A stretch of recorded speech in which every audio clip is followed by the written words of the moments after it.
Everyone, कैसे हैं आप लोग। मेरा नाम प्रियांशु कुमार है। मैं पिछले 4-5 साल से इंडिया पोस्ट यानी पोस्टल डिपार्टमेंट में जीडीएस सेक्शन में ब्रांच पोस्ट मास्टर में काम कर रहा हूँ। ठीक है, एक ब्रांच पोस्ट मास्टर 4 साल से काम कर रहा हूँ। तो हम यहाँ पे काम करते 4-5 घंटा काम होता है, उससे ज़्यादा भी हो जाता है।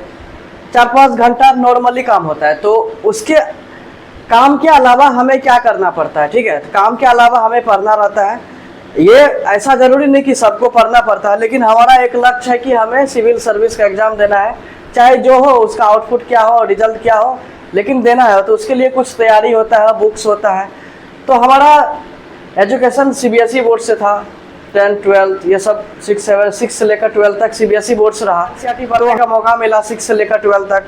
तो अभी भी 6 से लेकर 12 तक एनसीईआरटी हमने खरीदा है। मतलब उस समय तो लाइब्रेरी से इशू होता था और बुक पढ़ते थे, फिर उसको रिटर्न करना रहता था, फिर अगले क्लास का बुक लेना पड़ता था। तो अभी क्या है, हमारे पास है। और यूपीएससी में मेन जो फाउंडेशन होता है एनसीईआरटी का ही होता है।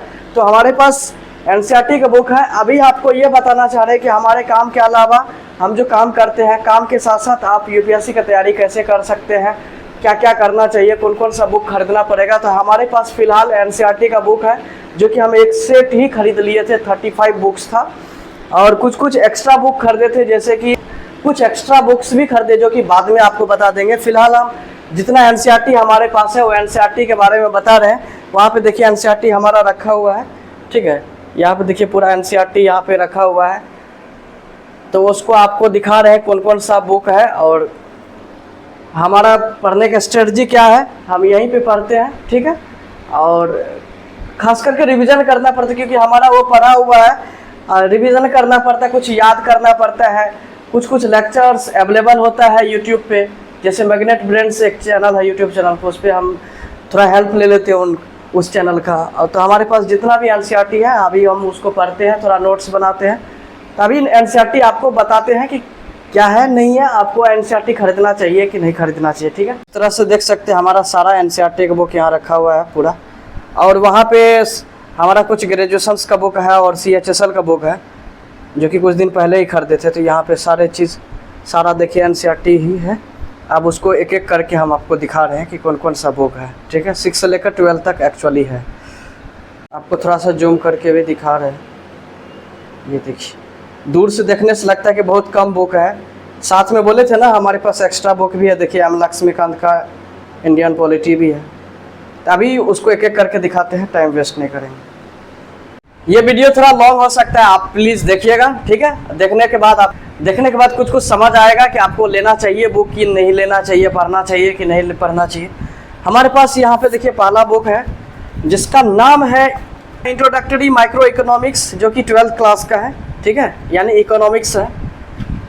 उसके बाद देखिए कौन बुक आ रहा है, social and political life 3rd, जो कि हमारा 8th क्लास का है, ठीक है। उसके बाद है डेमोक्रेटिक पॉलिटिक्स 2nd, जो कि हमारा 10th क्लास का है। उसके बाद है थीम्स इन वर्ल्ड हिस्ट्री, जो कि 11th क्लास का है, ठीक। ये देखने से लग रहा है ये सब ग्रंथ है, ये सब पढ़ लेने के बाद यूपीएससी दौड़ेगा। उसके बाद देखिए India and the contemporary world, जो कि 9th क्लास का है, ठीक है। 9th क्लास में आप पढ़े होंगे, याद आएगा थोड़ा बहुत। उसके बाद है इंडिया फिजिकल इन्वायरमेंट, जो कि 11th क्लास का है। भाई ये सब पढ़ लेने के बाद तो यूपीएससी दौड़ेगा ऐसे। उसके बाद है फंडामेंटल्स ऑफ फिजिकल ज्योग्राफी, जो कि 11th क्लास का है। उसके बाद है आवर पास्ट 2nd, जो कि 7th क्लास का है। ये सब याद आ रहा है, स्कूल में हिंदी में पढ़ते थे, यहाँ पे इंग्लिश में है। उसके बाद है सोशल साइंस आवर इन्वायरमेंट, जो कि 7th क्लास का है, जिसको ज्योग्राफी बोलते हैं। उसके बाद है politics in India since independence, जो कि 12th क्लास का है, यानी पॉलिटिकल साइंस बोल सकते हैं। उसके बाद है सिविक। उसके बाद है अंडरस्टैंडिंग इकोनॉमिक्स डेवलपमेंट, जो कि 10th क्लास का है। देखने से सिविक्स जैसा लगता है, लेकिन ये इकोनॉमिक्स है। उसके बाद है फंडामेंटल्स ऑफ ह्यूमन ज्योग्राफी, जो कि 12th क्लास का है, यानी ज्योग्राफी है। उसके बाद है social science resource and development जो कि 8 क्लास का है। उसके बाद है द अर्थ आवर हैबिटेट जो कि 6 क्लास का है, यहाँ से 6 क्लास स्टार्ट हुआ है। उसके बाद है social science our past first जो कि 6 क्लास का है, वही एंशिएंट हिस्ट्री इधर से पढ़ने का मौका मिलेगा।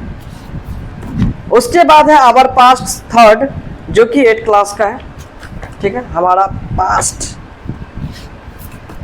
उसके बाद है कंटेम्पोररी इंडिया सेकेंड जो कि 10th क्लास का है, फ्रेंच रिवॉल्यूशन सब पढ़ने का मौका मिलेगा। उसके बाद है themes in Indian history part third जो कि 12th क्लास का है, पार्ट थर्ड इंडियन हिस्ट्री। उसके बाद है इंडिया पीपल एंड इकोनॉमी जो कि 12th क्लास का है, इकोनॉमिक्स। भाई साहब इतना बुक है। उसके बाद है social science social and political life first जो कि 6 क्लास का है, जो कि सिविक्स बोलते थे 6 क्लास में।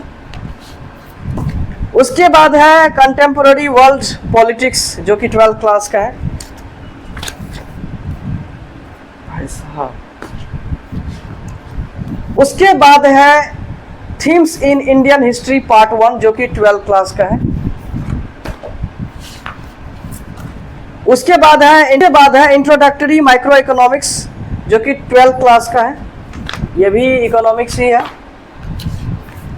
उसके बाद है कंटेम्पोररी इंडिया। उसके बाद है social science contemporary India first जो कि 9th क्लास का है। जो एनसीईआरटी पढ़े उन लोगों को याद आएगा, स्कूल के दिन याद आ जाएगा।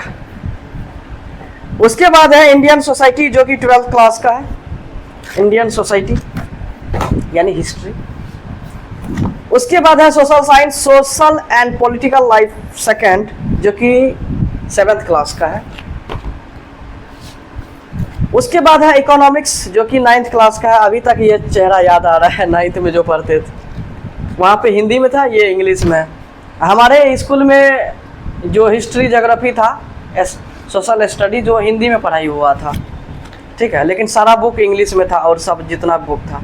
उसके बाद है themes in Indian history second जो कि 12th क्लास का। भाई कितना हिस्ट्री है 12th क्लास में।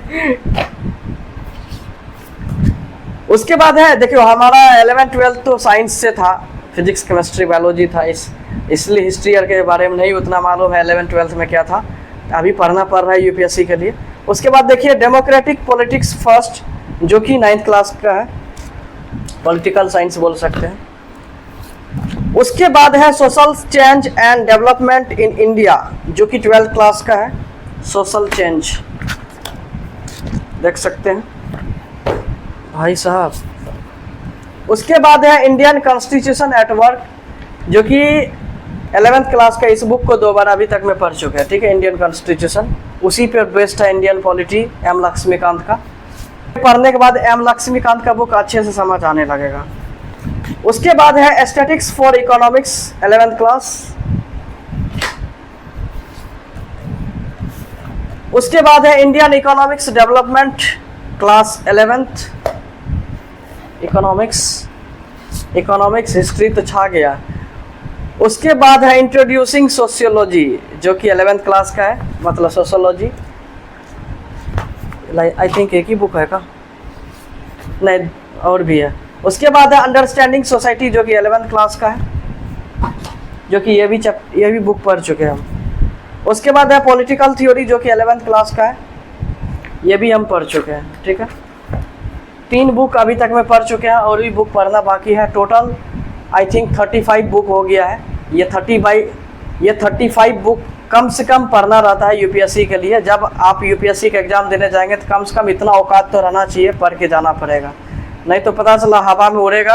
आप जब तैयारी करेंगे, मान लेते हैं दिल्ली में जाके तैयारी किए हैं, बड़े बड़े सिटी में तैयारी किया है, पूरा ज़्यादा रुपया दे दिया आप इंस्टीट्यूट में, मतलब जितना उसका इंस्टीट्यूट फ़ी है वो पूरा पैसा पेमेंट कर दिए, रहने खाने में पैसा खर्चा हो रहा है। लेकिन आप ये सब चीज़ नहीं पढ़ के जाएंगे तो वहाँ सब कुछ वेस्ट हो जाएगा। आपको लगेगा सब कुछ आता नहीं है, बस शुरू से स्टार्ट कर रहे हैं। लेकिन यूपीएससी की तैयारी ऐसे नहीं है कि गए इंस्टीट्यूट में नाम लिखा है, और तैयारी करने लगे, उसके बाद यूपीएससी निकल जाएगा, हम आईएएस बन के चले जाएंगे अपने डिस्ट्रिक्ट में। ऐसा कुछ नहीं होता है, आपको स्कूल से ही अच्छा फाउंडेशन बना कर रखना पड़ता है। जो आईएएस आईपीएस बनना चाहता है वो तो 8 क्लास से ही सीरियस हो जाता है, इनफैक्ट 6 से ही हो जाता है, कोई 9th 8th 10th तक में जाके सीरियस होता है। तो हमारा ऐसा कोई सीरियसनेस नहीं था कि हम आईएएस आईपीएस कुछ ऐसा बनना चाहते हैं। हमारा एम था कि डॉक्टर बनना था, लेकिन वो नहीं बन पाए। तो जॉब के साथ साथ ये चीज़ कर रहे हैं। इंडिया पोस्ट में जॉब लगा, उसके बाद 4 साल से काम कर रहे हैं, तो बहुत कुछ सीखने को मौका मिला डिपार्टमेंट में ये भी मौका मिला कि नहीं भाई, पोस्ट भी मायने रखता है। तो बड़ा पोस्ट लेकर के आगे आप ज़िंदगी अच्छा काट सकते हैं, ठीक है। तो बड़ा पोस्ट लेने के लिए आपको एग्ज़ाम देना पड़ेगा, एग्ज़ाम देने के लिए आपको पढ़ाई करना पड़ेगा। पढ़ाई करने के बाद ये नहीं कि कोई भी बुक पढ़ने लगे और आप एग्ज़ाम क्रैक कर लेंगे। तो पढ़ाई का भी कुछ स्ट्रेटजी होता है, जो कि हमारा फर्स्ट स्ट्रेटजी होता है यूपीएससी के लिए हमारा एनसीईआरटी। हमारा एनसीईआरटी अगर ख़त्म हो जाएगा तब हम कुछ सोचेंगे इन फ्यूचर, ठीक है। जैसे मान लेते हैं यहाँ पे जॉब के साथ साथ एनसीईआरटी पढ़ेंगे, एनसीईआरटी जब पूरा ख़त्म हो जाएगा, जल्दी से कोशिश करते हैं ख़त्म करने का, 1 से 2 बार रिवीजन भी कर लें, जल्दी पढ़ने की कोशिश कर रहे हैं। एक्चुअली पढ़ा तो है ही, 11th 12th हमें बस पढ़ना है, हिस्ट्री ज्योग्राफी ये सब जो है पढ़ना पड़ेगा। 6 से लेकर 10 तक हमारा पढ़ाई है, बस 11th 12th में थोड़ा सा ज़्यादा फोकस करना है, 6 से 12 तक में रिवीजन करना है। 11th 12th हम पहली बार पढ़ेंगे, ठीक है। ये सब चीज़ तो हेल्प करेगा हमारे यूपीएससी प्रिपरेशन में। और भी कुछ बुक्स है जो कि आपको बताए थे कि हमारे पास एक्स्ट्रा बुक है, जो कि हमारे पास देखिए एम लक्ष्मीकांत का बुक है, ठीक है। उसके बाद हमारे पास ये एम लक्ष्मीकांत का गवर्नेंस इन इंडिया है, वो इंडियन पॉलिटी था, ये है गवर्नेंस इन इंडिया। उसके बाद हमारे पास एक और बुक है जो कि बिपिन चंद्रा का है, हिस्ट्री ऑफ मॉडर्न इंडिया, ये, ठीक है। तो और मान लो हमारा है कि पॉलिटिकल साइंस हमारा ऑप्शनल रहेगा, तो पॉलिटिकल साइंस का अलग बुक्स रहेगा हमारे पास, जो कि फ़िलहाल इतना ही है, इतना ही औकात नहीं है हमारा ख़त्म करने का, तो कोशिश करेंगे हम ख़त्म करने का। और आप लोग चैनल पे नए हैं तो सब्सक्राइब कर लीजिए और हमें सपोर्ट कीजिए। इनफैक्ट अगर अच्छा खासा अर्निंग होने लगेगा इस चैनल के थ्रू, तो हम डिपार्टमेंट में रिजाइन दे करके हम फाइनल यूपीएससी का प्रिपरेशन करने जा सकते हैं दिल्ली, ठीक है। तो अभी फ़िलहाल एनसीईआरटी पढ़ेंगे, एनसीईआरटी पढ़ने के बाद अगर लगेगा कि हमारा एनसीईआरटी पे अच्छा कमांड हो गया तो फिर हम कोशिश करेंगे। और आप लोग का दुआ कीजिए, आप लोग थोड़ा सा आशीर्वाद बनाए रखिए, ठीक है। चैनल को सब्सक्राइब कीजिए, शेयर कीजिए और थोड़ा सा सपोर्ट कीजिए हमें, ताकि और आगे अच्छा कर सके, ठीक है। फ़िलहाल तो इतना ही है, यही बुक्स के देख के ही मेरा माथा घूम रहा है, लेकिन इतना बुक हमने पढ़ लिया है 6 से लेकर 12 तक, पता ही नहीं चल रहा है। ये सब चीज़ हमारा पढ़ा हुआ है ऑलरेडी, ठीक है। यहाँ पे हिस्ट्री ज्योग्राफी 11th 12th में था, उसके जगह पे हमारा वहाँ पे फिजिक्स केमिस्ट्री बायोलॉजी था, तो वो भी कुछ ख़तरनाक ही लेवल का था। तो ठीक है, इतना बुक पढ़े हैं। उसके बाद हमारा मेडिकल का तैयारी था, एलन करियर इंस्टीट्यूट का जो भी हमारे पास स्टडी मटेरियल था।